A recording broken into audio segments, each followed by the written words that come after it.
Welcome back to pregame.tv. It's our continuing coverage of the Belmont.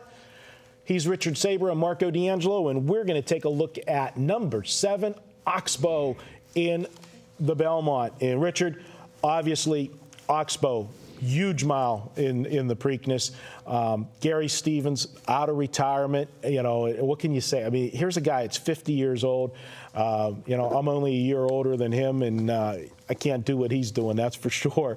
The guy comes back, and it's like he didn't miss a beat. And pure and simple, he stole the Preakness, his ride. What were your take on the Preakness? Absolutely stole the Preakness. It was a brilliant ride. As soon as Gary seen nobody wanted to lead, he says, well, I'll take it.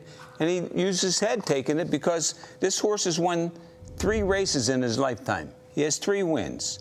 Counting the Pimlico, where he went wire to wire, he won the Lecomte in Fairgrounds, going wire to wire by 11 lengths. Before that, he broke his maiden, going 7 furlongs by 5 lengths. So what bothers me about this horse, and I think he's a good horse, and I think he got a big shot at a piece.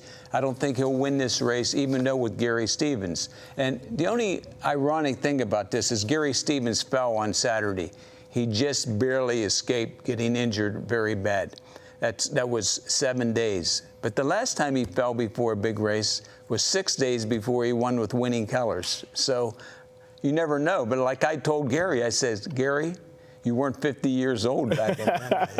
Well, that's... But the Preakness, what a lot of people like about the Preakness, and if you watch the video, after he won the race, the horse galloped down. He was galloped down strong, and he looked real good. I'm using this horse, but I won't be using him on top strictly because I think he needs to go wire to wire, and there's too much other speed here. But I think Gary's smart enough that he's going to say, I'm not getting in no speed duel with these guys. Yeah, well, what I liked about, Oxbow, and I used him as my 3rd choice in the Preakness, and I'm kicking myself I didn't have him on top, but when I looked at the Kentucky Derby, and what I liked about Oxbow from the Kentucky Derby is he was the only horse that was near the fractions at the beginning of that race, going those suicide fractions, that had anything left at all. The only horses that passed him, he finished 6th, were the 5 Stone Cold Closers.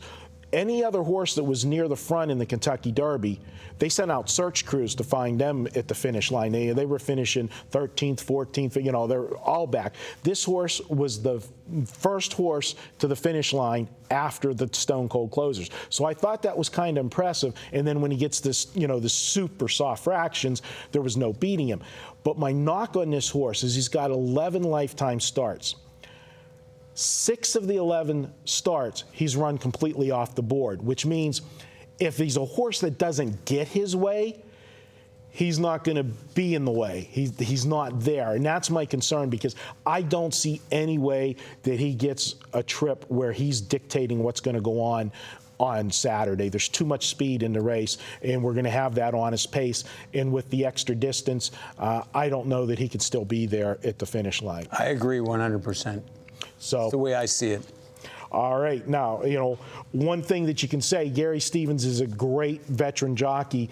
And, if he does somehow find himself where he's got those soft fractions and he's maybe just off the pace, he can maybe get this horse, keep him live to be on the ticket. But I don't see Oxbow winning the Belmont. That's our take on the number 7 Oxbow. We're going to be right back. We're going to come back to one of the horses that made a big run in the Kentucky Derby.